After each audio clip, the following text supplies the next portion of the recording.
یقیناً یہ چیزیں ہیں، اس کا وجود بھی ہے.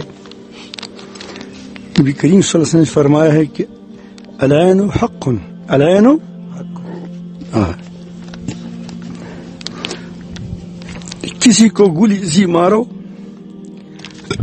سی مارو سر پر، مر جائے گا، اس سے انکار نہیں ہے، لیکن اس سے حفاظت کا طریقہ معلوم ہونا چاہیے.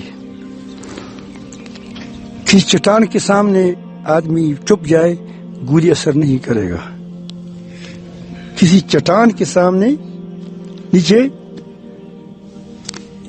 وٹ کانی وٹ چٹان مخت آدمی تھوڑا پٹشی گلے اثر نہ پکائی دس تک نا.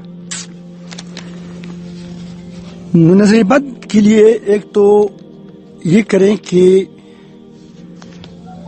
فخر و غرور سے بچیں.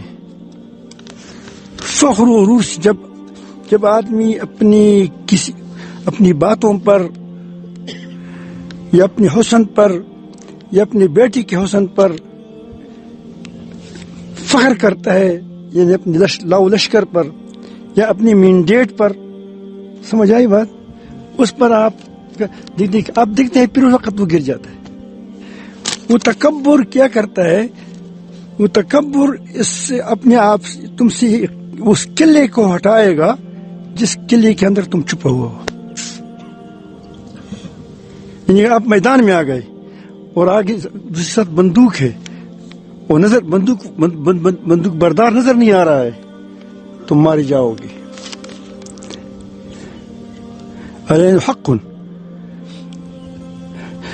پہلا طریقہ کیا ہے کہ جو چیز بھی آپ سے اللہ پاک اچھا کام لے، اچھا کام کریں، حسن ہو یا اللہ بیٹھے دے دیں، یا کوئی اللہ رب العالمین تم کو عزت دے دے، تم جنرل بنو، تم چیف بنو، تم یہ، اس پر آپ قطعاً اس کو اپنی طرف منسوب نہ کریں، کیونکہ محض اللہ کا فضل ہے. یا اللہ تو ہی حفاظت فرمائے، انشاءاللہ آپ محفوظ ہو گئے، ایک قلعے میں آ گئے. دوسری بات، اگر آپ کو نظر بد لگ گیا ہے، نظر بد لگ گیا ہے، تو 7 بیری کے پتے لے لیں، اس کو دھوئیں، اس کو کوٹیں، پھر اس پر 3 مرتبہ سورۃ فاتحہ، 3 مرتبہ سورۃ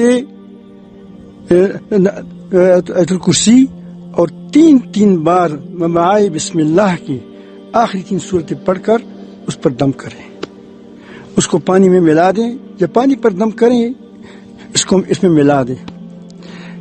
3 گھونٹ خود پیے، باقی پر نہائیں، پانی گٹر میں نہ جائے، باقی جہاں جائیں وہاں جائیں.